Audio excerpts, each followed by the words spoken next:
వైఎస్ఆర్సీపీ స్థాపించి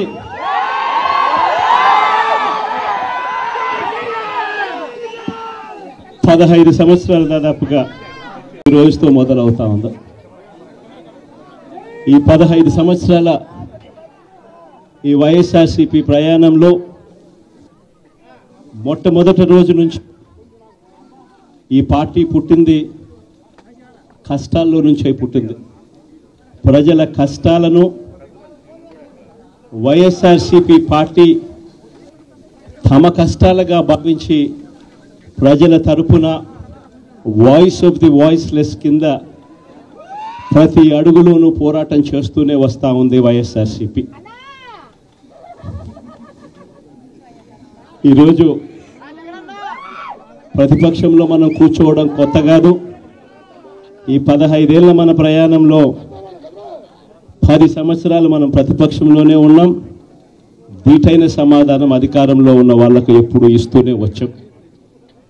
కళ్ళు మూసుకొని కళ్ళు తెరిచేసరికి సంవత్సరం అయిపోయింది. ఇప్పటికే మరో 3 సంవత్సరాలు 4 సంవత్సరాలలో మళ్ళీ ఈసారి వచ్చేది మళ్ళీ వైఎస్ఆర్సీపీ పార్టీనే.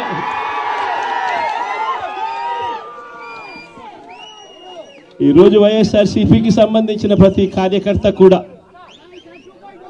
గ్రామంలో ఉన్న ఏ ఇంటికైనా కూడా వెళ్ళొచ్చు. ఏ పేదవాడింటికైనా కూడా వైఎస్ఆర్సీపీ కార్యకర్త సగర్వంగా తలెత్తుకుని కాలర్ ఎగిరేసుకొని వెళ్లే పరిస్థితి వైఎస్ఆర్సీపీకి సంబంధించిన కార్యకర్తలకు ప్రతి ఒక్కరికి ఉంది. ఏ ఇంట్లోకి వెళ్ళినా కూడా వైఎస్ఆర్సీపీ కార్యకర్తను చూసినప్పుడు ఆ ఇంట్లో నుంచి వచ్చే ప్రతి అక్క, ప్రతి చెల్లెమ్మ, ప్రతి అన్న, ప్రతి తమ్ముడు, ప్రతి సోదరుడు, ప్రతి రైతన్న, ప్రతి అవ్వ కూడా వైఎస్ఆర్సీపీ కార్యకర్తను చూసినప్పుడు చిక్కటి చిరునవ్వుతోనే పలకరిస్తుంది. కారణం వైఎస్ఆర్సీపీ ఏదైనా కూడా చెప్పిందంటే చేస్తుంది అన్న నమ్మకం ఈరోజు ప్రతి ఇంట్లో కూడా ఉంది. కాబట్టి ఈరోజు అటువంటి పరిస్థితుల మధ్య ఈరోజు యాదృచ్ఛికంగా విద్యా దీవెన, వసతి దీవెనకు సంబంధించి పిల్లలకు సంబంధించిన అన్యాయాలకు సంబంధించిన జరుగుతూ ఉన్న అన్యాయాలకు సంబంధించిన విషయాల మీద ఈరోజు యాదృచ్ఛికంగా ప్రొటెస్ట్ కార్యక్రమం కూడా జరుగుతూ ఉంది. ఈ కూటమి ప్రభుత్వం వచ్చి దాదాపుగా 10 నెలలుగా వస్తూ ఉంది. ఈ 10 నెలల కాలంలో ఎన్నికల వేళ వాళ్ళు చెప్పిన సూపర్ 6లు, సూపర్ 7లు అన్నీ గాలికి ఎగిరిపోయాయి.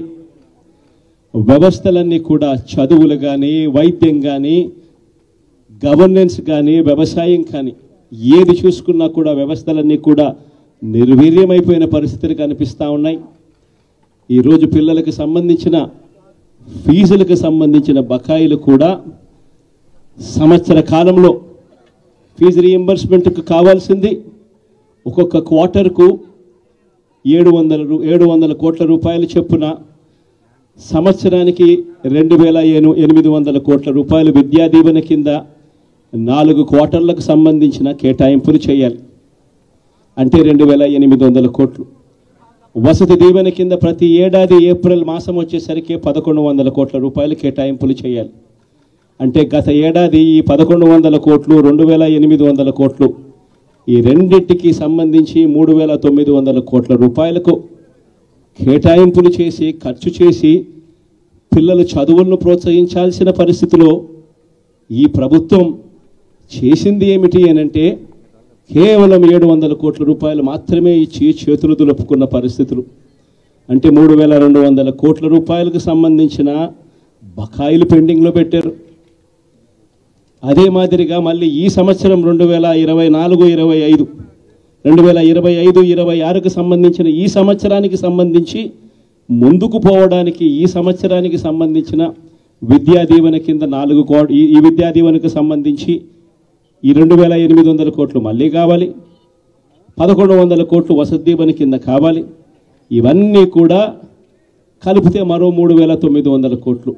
సో ఆ 3,200 కోట్లు, ఈ 3,900 కోట్లు, దాదాపుగా 7,100 కోట్ల రూపాయలకు సంబంధించిన పిల్లలకు సంబంధించిన చదువులకు సంబంధించిన కేటాయింపులు చేసి చదువులను ఆదుకోవాల్సింది పోయి, పిల్లలను ఆదుకోవాల్సింది పోయి కేవలం 2,600 కోట్లు మాత్రమే కేటాయింపులు చేశామన్నట్టుగా చేసి పిల్లల చదువులతో ఆడుకుంటా ఉన్న ఈ ప్రభుత్వానికి బుద్ధి చెప్పే కార్యక్రమం పిల్లలతో పాటు, పిల్లల తల్లిదండ్రులతో పాటు కలిసి చేసే కార్యక్రమం కూడా యాదృచ్ఛికంగా ఈరోజు ప్రొటెస్ట్ కార్యక్రమం కూడా ఈ రోజే కూడా జరుగుతూ ఉందని కూడా చెప్పడానికి కూడా సంతోషపడతా ఉన్నా.